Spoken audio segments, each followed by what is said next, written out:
Don't know if we're live or not. Okay, we are live. Cool. The What? time I lost to Tonk Hunter. Oh, I'm Live sorry. again. Oh, what was that? Huh? Nothing. Huh? Nothing. What? Don't worry. All right. Exciting stuff. We are once again live. Wait, I've got just Black Conference up here. Let's go back to the Pro Meta Report. Okay. So, Pro Meta Report is up. We've got archetypes. Take it away, Marty. Yeah, so Pro is there's a lot going on. And it's not just memes either. So most popular class is Warrior. Warrior is just as varied in Pro as it is in Wild right now. We're actually seeing a lot of similar archetypes here. Enrage, Control, Bomb, ETC, Big, and even Highlander Who brought showed up. Highlander? So I Nice. want to mention when I say Control Warrior, that encompasses two builds. One is the Silas build, and two is the pure control value build that you'll see that just doesn't really have that win condition specifically. Just Whether plays that's Rattlegore and Priest. ETC. They don't all play Rattlegore actually. Some of them just play Elysiana. Really? Oh God. Yeah, they are just pure control, full greed, anti-aggro stuff. So that's what falls under there. Um, Next up is Paladin. So Paladin is split among four archetypes. Two are pretty much the dominant ones, though. We have Penflinger, Libram Paladin, and Cheese Ramp Paladin.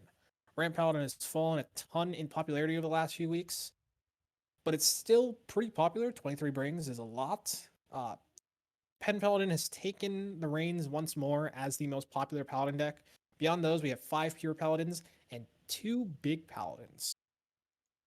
Okay, so next up is Rogue. Rogue is mostly secret, followed by stealth aggro builds.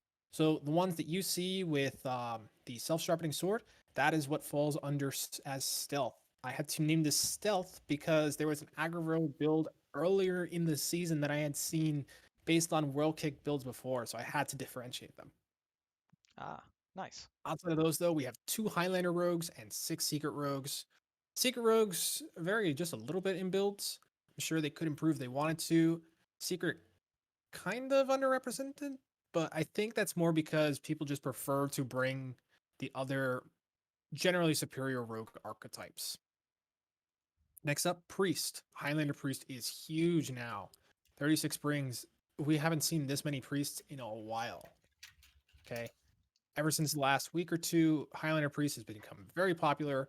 Resurrect Priest is also there, but only 11 brings, not nearly as popular as Highlander. For Elusia Priests, Elusia Priest didn't do as well as people wanted last week, it seems. So we see fewer brings of those. Finally, we have 5 Control Priests, which is basically subpar Highlander, where you don't run Zephyrs and you run 2 copies of cards. And finally, Subpar Highlander has 2 copies of cards. Oh no. I mean, it is true, unfortunately. Finally, Amazing. though, the one everyone's been waiting for, Clown Priest. Someone brought a corrupt Clown Priest. That was a spicy bring. Now that's just incredible. Truly. Demon Hunter. 8 soul Demon Hunters. 1 token Demon Hunter that we do not talk about because I could not stare at it without my eyes burning. I want And that finally, list so the bad. 36 combo Demon Hunters. Yeah, Combo DH the is token probably druid, or sorry, the token demon hunter, by the way, was part of a meme lineup from Nice Jewish Owl, and he got 0-3'd in record time. I think it was like 20 minutes. It was on stream. Clarity and Lotus Knight were casting. It was obviously versus Nice Jewish Owl, and they were like, "Oh, I guess we're done now. Okay, have a great night, everyone." It was I'm something to assuming I'm watch. assuming Avi was the Highlander shaman too, right? Uh, no, I think Owl No. was the Highlander. well, this is exactly why I do not feel bad at all for Yeah. trashing on that token druid build. So finally, we have the only decent Demon Hunter archetype in this Dark Moon Races meta, combo Demon Hunter. It's probably the best the archetype has done all season long with 36 brings. Next up, we have Mage and Druid tied at 36 brings each. both are equally varied too. Though Mage is pretty much honed in on one archetype, spell damage, and Druid is split between two, Token and Clown. When I say Token, I'm talking about the Gibberling variants, not the Treant Goru, the Might Tree variants. Those are separated into Treant Druid. Outside of that, we have one Malygos Druid, six Highlander Druids. Highlander may low-key be the nuts, but I may also be baiting. So who knows? I feel like that's such a bait. Everyone thought Highlander Priest was a bait, then it turned out to be really good. I mean, Highlander Druid isn't bait if you're Blastoise, but if you're Yeah, not, I mean, maybe it's I bait. mean, Banter was climbing with it and calling it bait the whole time, so who knows? Nice. Right? It doesn't compare with Mick Hunter though. But Mage is a bit more even with its lesser archetypes: six Highlander mages, five Secret mages, two Mozaki mages, and a Spell mage. I believe that ran Cthulhu as well, but I did not check recently. Then we have Shaman and Hunter. Shaman had four archetypes: two aggro, one control, one Highlander, and one totem shaman from, I believe, Heat Shock, who won with it. And yeah, then Heat Shock's totem list is sick, by the way. I've been climbing with it. It's really consistently good. one Highlander hunter, two face hunters, and who the hell thought it was a good idea to bring Quest Hunter? That's awesome. Oh, Nice. I love it. Pro is spicy this week. Yeah, pro, we Spicy got brings. some meme representation. You love to see it. All right, but that is your pro meta report. We see that Priest is kind of started to take over in bans. Warrior still holding strong though, with as the most banned class both last week and overall. You see Rogue has a lot of bans overall, as does Paladin. The rest of the class is not showing too much representation. Shaman kind of a holdover from the pre-nerf Shaman days, as enemy number one very clearly seems to be Warrior in this pro meta. And let's get into the Black Conference here. Let's put it up on the screen. Once again, for the boys in the top spot, we've got them holding it down as number one, still undefeated. Just on an absolute tear and taking a big win over Aeon as well. Before we get to the actual breakdown of the matches themselves, let's talk about the likely playoff teams we're seeing here. We have for the boys, Hype Horizon, Aeon, and Yashiraj's Clown College as the teams that would make the playoffs if the playoffs started today. As always, the top four in Pro will be the teams from each conference that make playoffs. Sugoi Red, pretty close, not too far out of contention just yet, with enough time to make up the gap.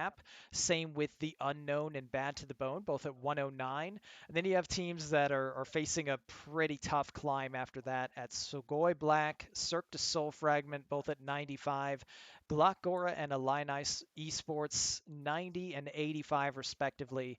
I'm not sure if it's mathematically eliminated, but all but out of the race. So we will start with For the Boys versus Aeon. Lemur, can you talk to me about this match? Absolutely, I can. This one was huge for the boys versus Aeon, 1 versus 3. And for the boys, they brought it home. They extended their lead over Hype Horizon here, 152 to 144, and beat number 3 in the process. Aeon putting up 11 points, very respectable. Mako's teams are always very, very good at getting points, even in losing efforts. However, for the boys, staying 8-0, going up another one, and just padding Diamond stats, to be completely honest with you. Yeah, Diamond teams, 0 losses in all of THL right now. Kind of just an unbelievable streak that's going on right now. I'm very interested to see which Diamond team will finally lose first, and I'm really hoping it's not the team that I play on. None of them. They all win the championship undefeated. Hey, I'll take that. All right, and then moving on, of course, to our next highlighted match in black, we have Swagoi Red versus Yashiraj's Clown College. Pretty huge win here, Marty. Swagoi Red is almost in playoff contention, and they just beat the team right ahead of them. Break this match down for me. Yeah, so Revi falls to Nails, who is now 7-1, which you can't really be upset. the rest of the team performed. Edelweiss getting the 3-1 win over Kaelis Luna. No Glocko getting the sweep over Lumble. Brasky falling to Neji, but still pulled 2 points away, which is very crucial here. Any point counts, really. And then finally, the big talk, I believe, from this matchup is Wild9 stepping in as a sub, now going 3-0 in the Pro Series as a sub, taking it to 5 games against Valera and winning 3-2. Very big news. That's a super sub right there. Yeah, I do want to talk about how bands were kind of all over the place because there's a lot going on in these lineups too. There's no real plan in terms of like as a team bringing certain decks. Everyone kind of went their own way. Revy, for example, went Spell Damage Mage, Token Druid, Pure Paladin, Whirl Kick Rogue. The only other person to go Whirl Kick Rogue and Spell Damage Mage was Brasky, but he brought a different Paladin and he brought Warrior over Druid. Okay, we see the same thing with Edelweiss, bringing Clown Druid and Control Warrior. Okay, she also went with Res Priest and Pure Paladin. So it was a bit of a mix there, but still not the same. Okay, when we look at Clown College, they're a bit more organized, but still kind of with some varied brings. A lot of Highlander Priests in there, some Spell Damage Mage, one Highlander Mage from Lumble, Highlander, just a full Highlander lineup from Lumble in general, I should say. A few Stealth Rogues here and there. Two of the Stealth Rogues actually lost their matchups. I don't know about the individual games, but they did lose their matchups. But wait a minute, I heard that that deck was unbeatable. Well, you see, Swagoi Red knows how to remove minions while developing their own tempo.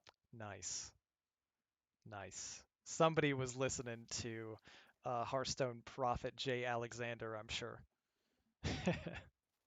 Well, if we want to talk about some real moves, I do have something about a new legendary. I don't know if we want to talk about that right now. We might want to save Oh, that for another time. you can at least post the copy pasta. As we move on to Pink Conference, we might get to that. But yeah, I've seen this and it is fantastic. This does close out Black Conference for us as we move on to Pink here. Let's get Pink up on the screen. And we have, as always, THL chat, I'm sure you're hungry once again because Popeye's spicy chicken sandwich refuses to relinquish this top spot. They even lost this week. Doesn't matter. This team is holding it down at 147. They've got the absolute just dominant lead in Pink, followed by Faction, who was on a bye this last week, didn't really lose too much ground, and might finally be able to overtake Popeyes with a strong week back and forth. F2L very close behind at 134. Sheepies at 124, and that would be your top four. If the playoffs were to start today, we would see Popeyes, Faction, F2L, and Sheepies, but very, very close behind. This is one of the tightest playoff races we've got. Tap Washers at 123, very much in contention. Sushi Rats at 117. Due Process taking a big win over Sheepies as one of our highlighted matches this week to move their way closer into contention. And then we get to the teams that are really facing a very tough climb to make it in. Corrupted Clown Fiesta at 106, No Pros here at 105, Attack Mode at 98, and Poem Locked and Loaded at 92. I do have to say, we are highlighting Poem Locked and Loaded this week. Congratulations on getting their first win of Pro Series, which is always a big one and something to celebrate. It comes a bit too late. Shouldn't be significant for making playoffs, but something to be excited about nevertheless. As we move on Absolutely. to the recap, Due Process versus Sheepies. Let's start it off. Lemur, talk to me about this match. This was super close. Yeah, so Due Process and Sheepies. Sheepies definitely needed this a lot more than Due Process did, just from a playoff perspective, trying to get into that top echelon. And unfortunately, they couldn't bring it away, but still got 13 points this week. Nothing to cough at, keeping them in the fourth place spot here. Due Process, huge win for them, though. Bullion getting a win over 11 and me specifically is really, really good there, as well as Goose and Rice Bowl, who has been a Yeah, staple of our chat here on Hearth Nice. Center week after week. Rice Boolean, Bowl's our player of the fantastic. week too, I believe. Bullion player of the week as well for this win. So huge for them. For due process though, like, do they have any reasons to continue playing? I mean, considering the really insane power. Oh wow. Get that copy pasta in. Yep. Mancrick, are you kidding me? God tier aggro card? Unbelievable. What were the Hearthstone devs thinking? But yeah, before we spend too much time on the memes, congrats to Due Process. Big win over Sheepies. And let's move on to Poem Locked and Loaded versus Sushi Rats. Marty, this is it. They finally got the win. They got over the hump. It's too late in the season, but that's great momentum for next season, right? Talk to me about this match. Yeah, this is huge for Poem Locked. Like, I'm kind of upset because Poem Locked lost, which means I'm gonna have to mess with my sheets and move Bulldozer over Poem Lock this next week. That's slightly frustrating. Poem Lock, you gotta match your teammates. That's all I'm saying. Please, for my sake. But yeah, this is huge for them, and really all at the record too much either. 1-6-1 is a bit misleading because Silo, Violet, and E Jimmy still had pretty good seasons overall. 5-3 for Silo, and then 4-4 for both Violet and E Jimmy, respectively. Very good there. Okay, these guys deserve to find a team next season if they choose to play.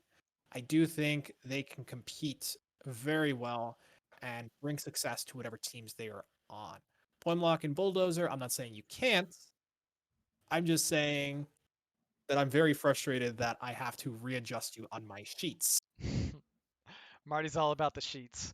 But I yeah, really sometimes it happens. You have a rocky season, and you just try to come back stronger the next season. Congratulations once again, though, on finding that first win of the season for Point Locked and Loaded. And for Sushi Rats, it is a tough loss, but they are still very much in the thick of the playoff race, and a few good weeks can get them right into it. I think we have 2 weeks remaining in the Pro Series. And I'm sure those of you remaining in our chat are still looking forward to one more player power rankings. Well, we've got Pro Series, what is this, week 9? Not week 8, right? Because I have week 8 on my screen. I'm editing it. There we go. Pro Series week 9 up on the screen. Player power rankings. Let's get it up here.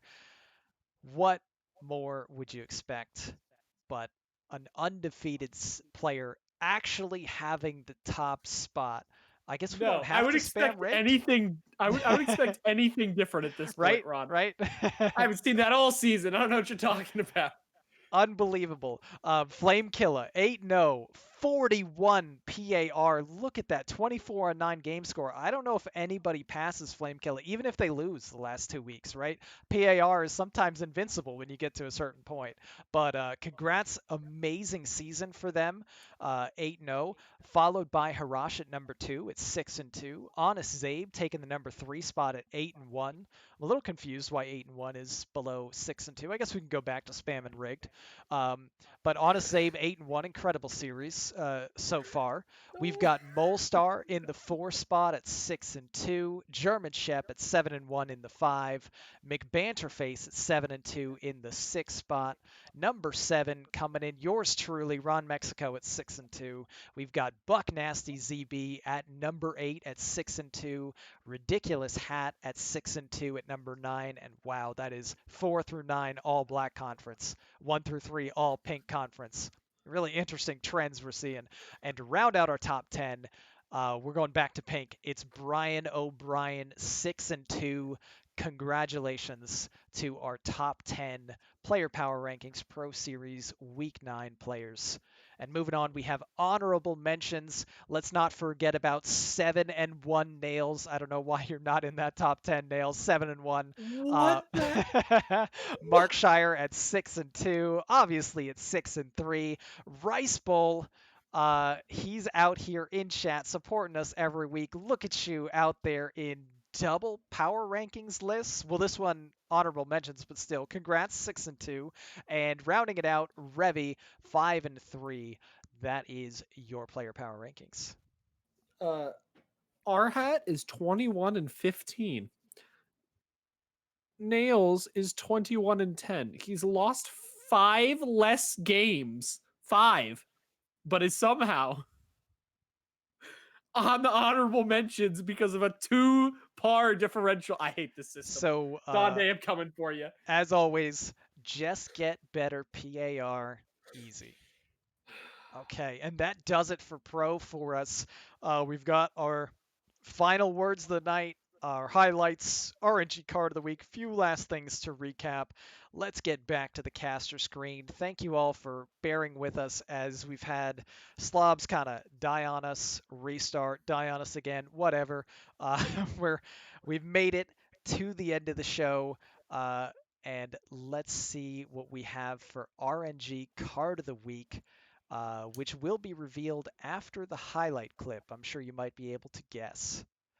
So this highlight clip comes courtesy of the Pro Series. For all those of you who are upset with Donde for being behind this rigged PPR system, well, you can laugh at his misery as he is on the receiving end in this highlight clip. My gosh, Donde's actually going to. This is what I was wondering: is Donde going to attack into the brute and doing it? Wow, I don't know. These 3 minions have rush, so you're taking the 6 damage, right? Yeah. And if this finds rush lackey, that's game. Oh my gosh, Goblin Lackey, Ethereal Lackey could find Mortal Strike. Mortal Strike, that wins the game, right? I think that's it. Yeah. Yeah. We'll do it. These are rush minions because we didn't clear the ETC, and that is the going into the next game. Dang. That's honestly huge. Oh my gosh, Donde's actually going to. And This is what I was there wondering: you is Donde go. going to? That closed out. I mean, it didn't close out the series, but Donde did go on to lose that series on the back of some spicy RNG. Our RNG card Get of him, the week German is Chef. Mortal Strike. Yeah. Uh, Finally got a classic card in here. Yeah, crazy chain that came out of too. It was from Quartermaster giving Ethereal Lackey and then Mortal Strike. Would have been easy, right? To just, top deck a lethal card or Yeah, have get Quartermaster the- give Rush Lackey, but no. Just extra steps. Yeah. How did Um, Donde get the fresh scent in his hand? I have no clue. I wasn't actually watching the stream. Like in the Penflicker Yeah, Paladin deck, it's your weird, card right? adds fresh scent to my hand. There were a lot of strange RNG things happening. But that is our show for tonight. Thank you all for coming out. As always, we appreciate you bearing with us through some weird hiccups from either Twitch or Slobs. I'm not really sure. But regardless, that's what we have for you tonight. And we'll get to our final words now. Let's start it off with Lemur. Final words of the night. Final words of the night. Thank you all for sticking with us, just like Ron said. Rice Bowl says rigged every single time a PAR comes up, regardless of if he's on them or not. So I appreciate that very much. Nice. Tune in tomorrow for Tavern Talk to see Marty. You're on it again, right? I have no idea.